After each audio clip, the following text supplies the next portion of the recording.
It's 2 a.m. You're abruptly awoken by the ringing of your phone. In your gut, you know something is wrong.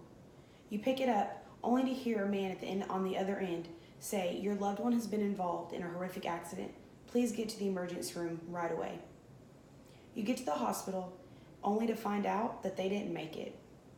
They had just become a statistic for drunk driving. They were 18 and only miles from home. Every 51 minutes in America, someone is killed in a drunk driving crash.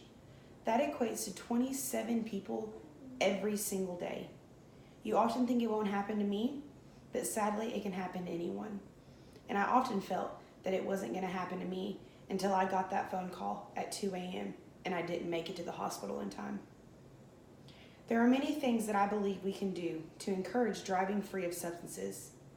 If you want to see how likely it is not to happen to you, I encourage you to do your research. Look at how many people are affected by their own careless actions and the actions of others. Did you know that over 50% of all fatal highway crashes involving 2 or more vehicles are alcohol related? That over 65% of all fatal single car crashes are alcohol related? And over 36% of all adult pedestrian accidents are alcohol related? In 2015, nearly 1.1 million drivers were arrested for driving under the influence of alcohol. That is insane. It is an epidemic we have to take a stand on and fight. The annual cost of alcohol-related crashes totals more than $44 billion in an eternity with a broken heart. Beyond being informed, you have to take action. Whenever your social get-togethers involve alcohol and or drugs, make plans so that you don't have to drive while impaired. For example, before drinking, designate a non-drinking driver when with a group. Don't let your friends drive impaired. If you've been drinking or using drugs, get a ride home or call a taxi. If you're hosting a party where alcohol will be served, remind your guests to plan ahead and to designate their sober driver. Offer alcohol-free beverages for those who won't be partaking, and make sure all guests leave with a sober driver. Sure, being the responsible one, it may not be cool, and it may not be fun, and it very well could be boring because you are not on the same level as those around you. But what is better? A night where everyone is drunk and needing a ride home, so someone says, "Oh, hey, I'm good to drive, I've got this," only to realize they weren't, and now you're in a hospital and not all your friends made it. Or taking one for the team and being able to hang out next weekend.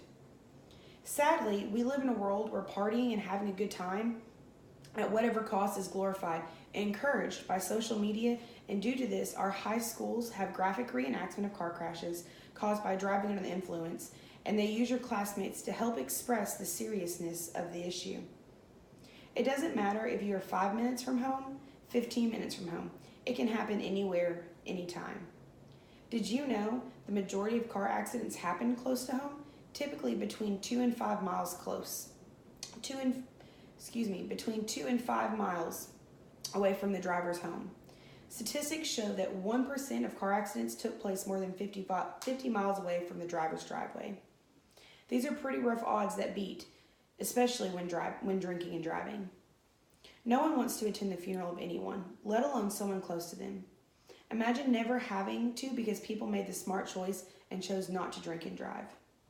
Stand up for what is right. Stand up for the innocent people on the road who aren't expecting to possibly have their life at risk due to irresponsible choices. Do what you need to keep you, your friends, and others safe. I encourage you to take the keys. Have rides implemented. Offer to be the DD. Call someone an Uber or a Lyft. Call anyone who could get them safely from point A to point B.